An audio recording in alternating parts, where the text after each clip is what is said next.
Welcome to Bird's Eye View. I'm Sam Nunes.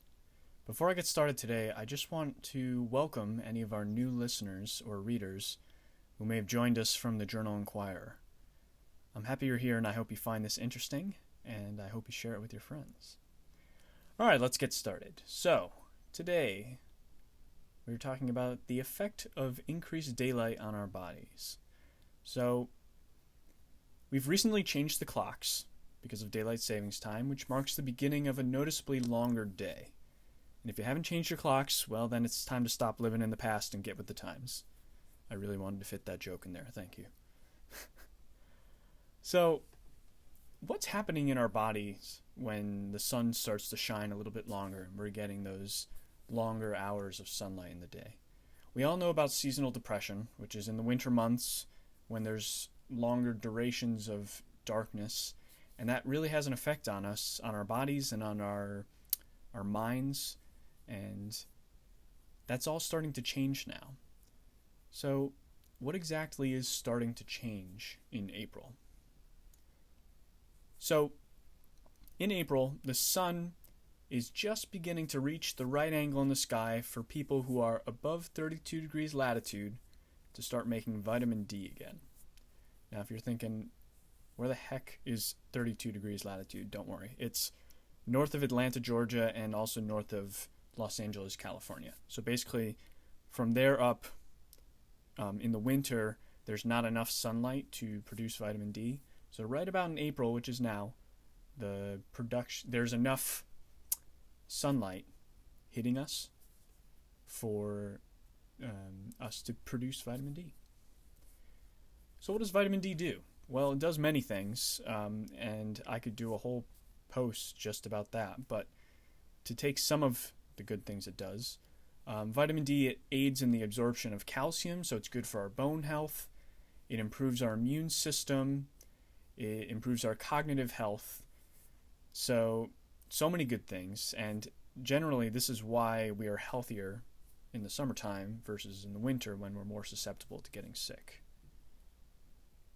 Now, I mentioned seasonal depression earlier, so how does sunlight affect our mood? So actually it's the Uvb rays, which everyone's afraid of because UV's the light is the type of light that's going to give us our sunburns and melanoma. But actually it does do good things for us as well. So UVB actually promotes the production of beta endorphins, which then goes to your brain and makes you feel good. Now, if I'm sounding really nerdy to you, just give me a moment here. Beta endorphins are essentially the hormone that your body produces that makes your brain feel good, that makes you feel good. This improves your well-being, so it improves your mood. It reduces our experience of pain. It increases our relaxation, and it actually promotes wound healing, which is pretty cool. Now, to make sunlight sound even better, it can actually help with chronic illness as well. So it can actually help reduce the risk of chronic illness, but also manage the symptoms of chronic illness. A study found that lack of sunlight in childhood due to living in these northern latitudes above 32 degrees increased the risk of people developing type 1 diabetes. And this is because of that lower vitamin D level. So another good function of vitamin D. It can actually reduce inflammation as well, so it helps to reduce the risk and manage the symptoms of type 2 diabetes as well. And it can lower our cholesterol levels in the summer, and this leads to better management of heart disease and hypertension. So all of these benefits that the sun is providing for us are starting to take effect in April. We're starting to feel healthier because of its effect on chronic illness.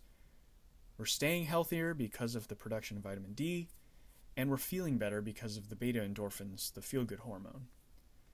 Now, I don't want to say that you should go out and tan for 3 hours and burn your skin and don't put on sunscreen, because there is, of course, a risk of being out in the sun for too long.